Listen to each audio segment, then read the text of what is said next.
Eu só queria pegar um dado que o Luiz Stuberger tem falado isso em quase todos os eventos públicos que ele aparece, e na live que a gente fez recente com ele e o Daniel Goldberg, ele começou a parte dele falando de Brasil lembrando esse dado. 110 milhões de cheques são entregues no Brasil por mês. Então é mais de um cheque por família, né? E isso tudo soma 35% do PIB. Quando ele fala cheque, ele está falando desde programas assistenciais até aposentadoria, previdência, enfim, muita coisa que o Estado banca, né? Então é algo que, quando a gente fala de ter essa noção de o governo está ajudando muita gente, no Brasil, né? Se for pensar no o bem-estar social promovido pelo governo, não deve ter país no mundo, né, que faça uma promoção tão grande quanto o Brasil, né? É bizarro. E realmente como o Charles comentou, se o governo é o grande gastador e que precisa financiar este buraco fiscal, arrecada menos do que gasta, ele está sugando a poupança nacional. E quanto mais ele gasta, maior essa necessidade de se endividar, maior vai ser a taxa de juros. Então, identificar essa relação de causa e efeito que é importante para como é que a gente acaba com isso. Senão volta os remédios que atacam os sintomas e não as causas. Corta zero. Corta zero, quebra o termômetro. Tá com febre? Quebra o termômetro. Vai resolver a febre. Mas qual é a causa da febre, cara? Então, no caso dos juros... Tem gente boa quebrando o termômetro. Porra, o tempo inteiro. Mas o caso do juro, não, é a ganância dos banqueiros. Por que o empréstimo é caro? Porque os caras estão querendo cobrar mais. A raiz do problema começa com o Estado gastador que suga a poupança nacional. Se a gente entende que taxa de juros é o preço do tempo, bens presentes e bens futuros, se a necessidade de empréstimo, a necessidade de se endividar do governo é muito maior do que a capacidade de financiar esse governo, o juro vai aumentar. Então não tem como.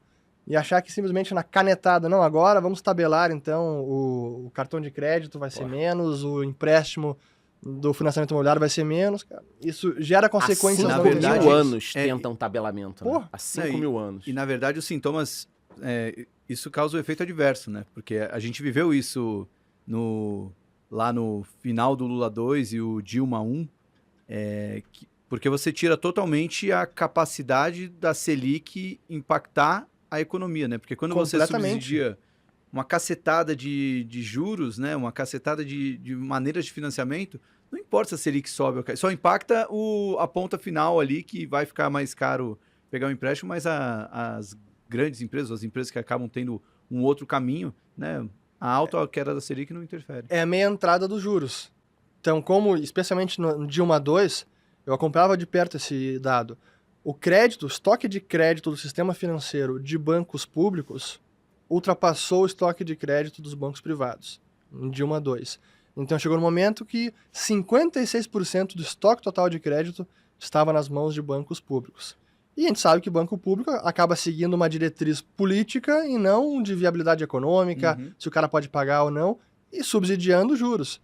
Então a Selic acaba sendo mais alta para poder fornecer esse crédito subsidiado do outro lado. E o pior é que você empresta para o cara que poderia pegar no mercado de capitais barato, e o fudidão lá, o cara que tem 2 lojinhas no shopping, o cara tá no agiota, esse tá pegando o dinheiro caro. Né? Você inverte a lógica do negócio. Um ponto importante que eu vi muito na Argentina, e que esse governo pode fazer, não estou dizendo que vai fazer, mas tem esse apetite por fazer, é quando você quer controlar algumas coisinhas, do tipo assim, o governo entrou, aí ele quer segurar a inflação. Ao invés dele cortar as despesas, o que ele faz? O barril do petróleo está subindo, não reajusta a gasolina, não. Segura a gasolina, porque senão a inflação vai disparar. Então, ao invés de ele cortar a despesa dele, que é o que ele pode fazer para ficar saudável, ele segura a gasolina. Aí daqui a pouco a energia vai subir porque choveu menos. Segura a tarifa da energia. O preço da gasolina do ônibus tem que subir. Não. Dá um subsídio aqui de 5%, vamos segurar. Depois de 2, 3 anos, você tem um ninho de rato do caralho na economia. Porque tá tudo misturado e você não pode soltar nada, tá injetando dinheiro, tá segurando tarifa, começa a quebrar a empresa, Ninguém quer investir, porque você só pode investir se você tiver um contato bom no governo. Senão você não vai conseguir aquela boquinha. Quer dizer, você vai amarrando a economia, e essa foi a primeira medida que o Milei tomou na Argentina. Solta tudo. Pô, mas que absurdo, você vai soltar a passagem de não sei o que, vai sair de 50 pesos para 1.000? Não, tudo bem, mas a gente precisa olhar o preço real das coisas. Quando você fica criando uma maquiagem na economia, fica difícil até analisar, que é o que eu acho que acontece um pouco com a China hoje. Ah, tem uma imobiliária quebrando, some o analista da imobiliária, some o CEO da imobiliária. Pô, basta ver o cara da Alibaba, o Jack Ma sumiu 3 meses, voltou, nunca mais falou nada do mercado. Então, eu acho que a pior coisa que o governo pode fazer é tentar dar essa amarradinha. Foi o que a Venezuela fez. Exato. O preço do combustível na Venezuela, eu não sei falar agora quanto está exatamente, que eles estavam soltando um pouquinho, mas era uma fração de centavos. A PDVSA quebrou. Então, esse papo que a turma fica aqui, pô, Charlão, e o pessoal me pergunta, eu respondo uma boa. Pô, Charlão, se o petróleo é nosso, tá no solo do Brasil, por que a gente tem que usar o mesmo preço lá de fora, do barril do petróleo? Eu falo, porque é uma commodity. Ah, mas a gente não podia furar, usar o nosso aqui e tal. Cara, o Brasil não é uma ilha, você não pode pensar assim. Se você começar a pensar assim com tudo, vai dar merda. E a própria Petrobras precisa desse dinheiro todo para prospectar e achar novos poços. Então, o que aconteceu com a Venezuela? Tirando que é um petróleo que dizem que não é tão fácil de extração e refino, ainda é a maior reserva do mundo, cara. Então, você dá um jeito de dar a reserva de petróleo da Venezuela para os Estados Unidos para ver se os caras não iam arrumar um jeito de criar um combustível novo ou fazer alguma coisa. Quebraram a PDVSA. Porque começaram a botar o general tal, o amigo tal, não sei o que tal. A produção de petróleo dela caiu. A produção de petróleo dela caiu. Então, é uma loucura você pensar isso. Mais de 90% das indústrias da Venezuela, elas acabaram. Porque o governo começou a fazer o quê? Pô, você tá fabricando pão de queijo, cara? Esse seu pão de queijo aí é 1.000 pesos. Tá muito caro, vamos tabelar em 500 pesos. Tá, mas o meu custo é 1.000. Foda-se o teu custo. Você vai ser expropriado e a gente vai colocar o Aristides no lugar. Aí coloca lá o general Aristides, o cara chega lá no lugar, já desvia o negócio, quebrou a indústria. Foi o que aconteceu em Cuba também. Cuba não tem economia. Ah, o embargo americano. Eu, por exemplo, sou contra, hoje em dia, o embargo americano. Porque é uma coisa que, na minha cabeça, impacta zero contra o regime, mas você cria a narrativa. Entendeu? O bode expiatório. Por causa... Tem gente, vamos pegar esse corte, tem gente que fala que o embargo americano atrapalha. Vai pegar a balança comercial de Cuba, digita aí, cara, é um trabalho pequeno, até quem é de esquerda vai conseguir fazer isso. Digita importações e exportações de Cuba. Países, isso aqui, Rússia, China, Espanha, transacionam muita coisa com Cuba. Só Cuba não tem o que entregar, cara. Tinha engenho de açúcar, tinha uma porrada de coisa, poderia ser uma economia pujante ali, turismo, tudo. Não tem. Aí qual a desculpa? Embargo americano. Se acabar, o que vão falar? Mas ainda é o embargo americano, tal. Você cria uma desculpa ali. Mas é o que, no final das contas? O governo interferindo na economia. Sempre que o governo vai interferir na economia, ele vai fazer besteira. Principalmente porque ele não entende daquilo. Então, se você pegar o cara que vai cuidar de um segmento de indústria, muitas vezes o currículo dele não bate com aquela função. Basta ver o seguinte, dizem que o Manteiga iria para Vale, por exemplo. Não deu na Vale. Então põe na Braskem. Não, então põe na Petro. Não, peraí, o cara entende tudo isso? O cara é um ás do minério, é um ás do petróleo, é um ás do não sei o quê. O conselho de administração das empresas, botaram na Tupi em outros lugares. Cara, conselheiros que nunca tiveram um negócio. A ideia do conselheiro... Olha que loucura, o conselheiro é o sujeito que ele tem tanta experiência e conhecimento que ele vai analisar o que a equipe da empresa fez. Ou seja, se eu me torno um conselheiro da Petrobras, eu estou acima, em termos de conhecimento, de todo mundo daquele negócio, entendo de outros negócios, para olhar e falar, cara, essa eu não acho que é a melhor decisão que vocês estão tomando, pegar esse valor.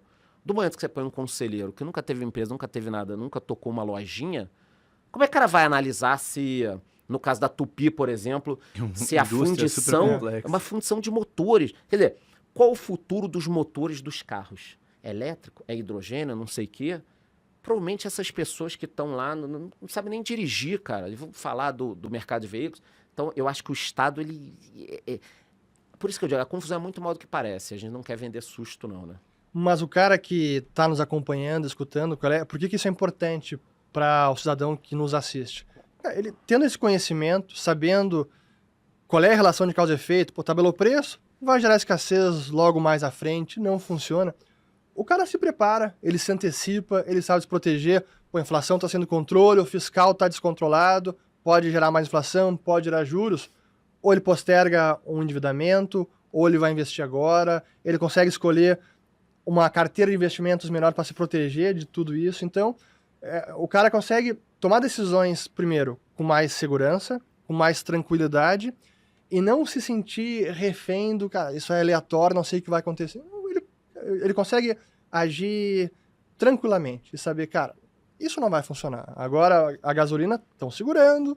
Eu ontem postei o gráfico da defasagem da Petrobras. Cara, 19 já, né? Pô, tá 80 centavos a defasagem. 19%. Cara, vai ter que reajustar, é questão de tempo. Tarifa elétrica, de novo voltar a história, não, vamos segurar a tarifa elétrica. Cara, se segurar a tarifa elétrica, vai gerar apagão. Então, um cara que entende disso, que sabe essa informação, ele vai conseguir se preparar. Aí ele se prepara na física, com seus investimentos, na sua empresa. Pô, se o cara tem empresa de logística, cara, vamos ter um plano B aqui se faltar combustível. O que a gente faz?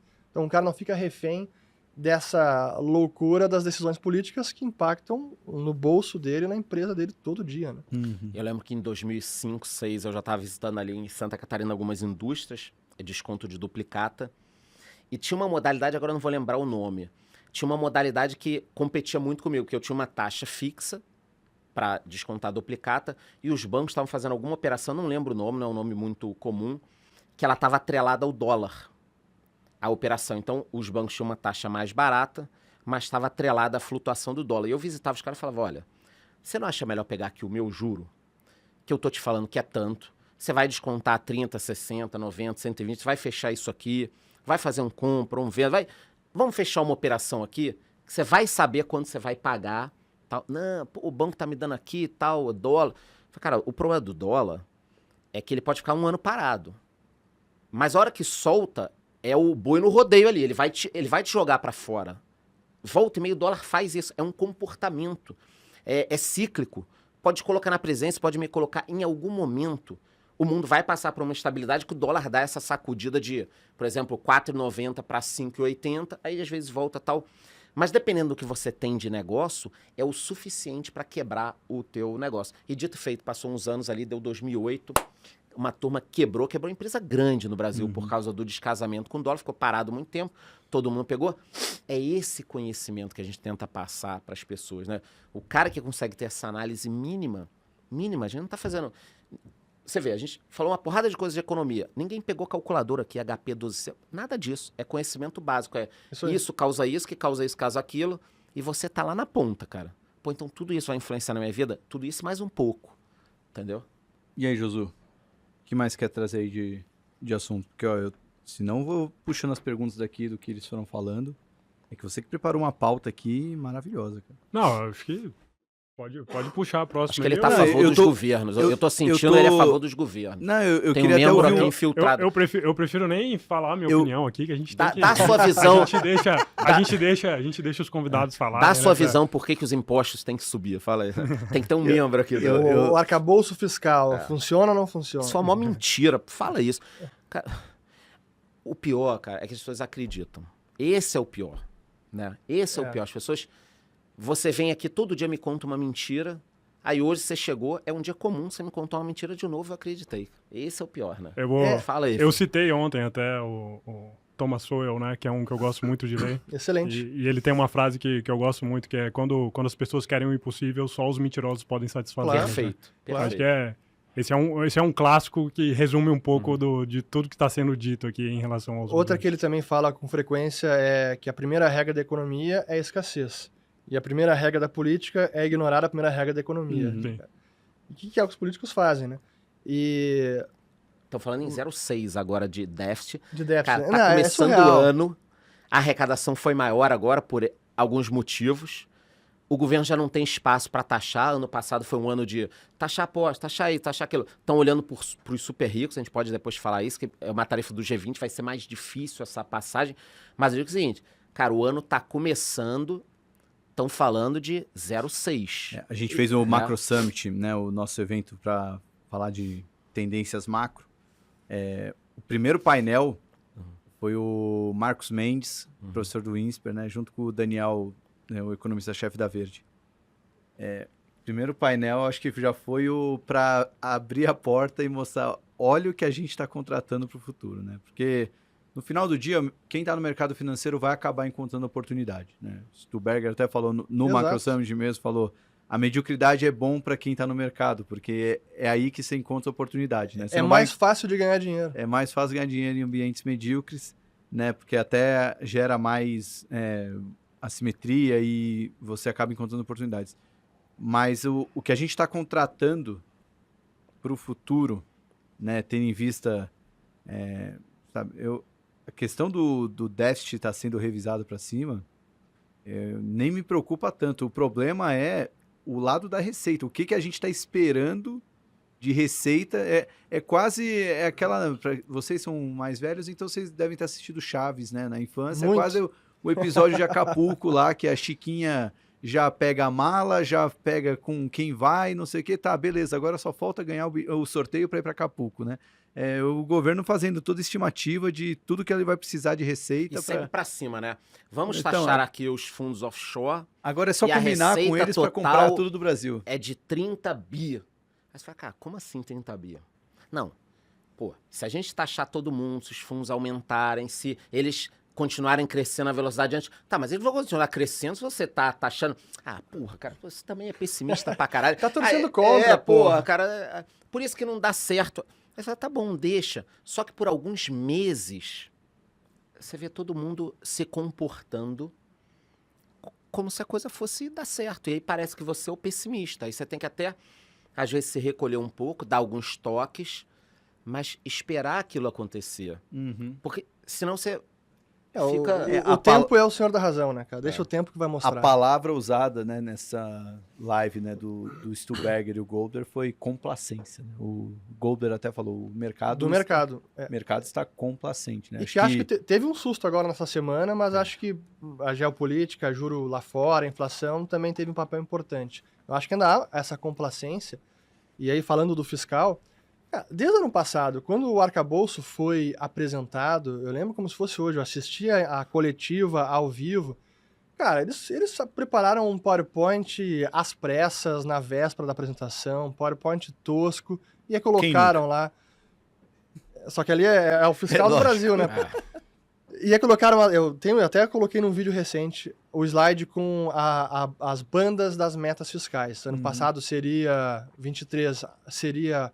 meta 0, aí para esse ano seria 0,5%, ano que vem 0,75%, e tudo foi revisando para baixo. Ano passado fechou com mais de 1% de déficit primário. Até o meio do ano passado falavam em 0 esse ano já. Falavam em 0 esse ano. Então, não param de revisar e piorar a meta.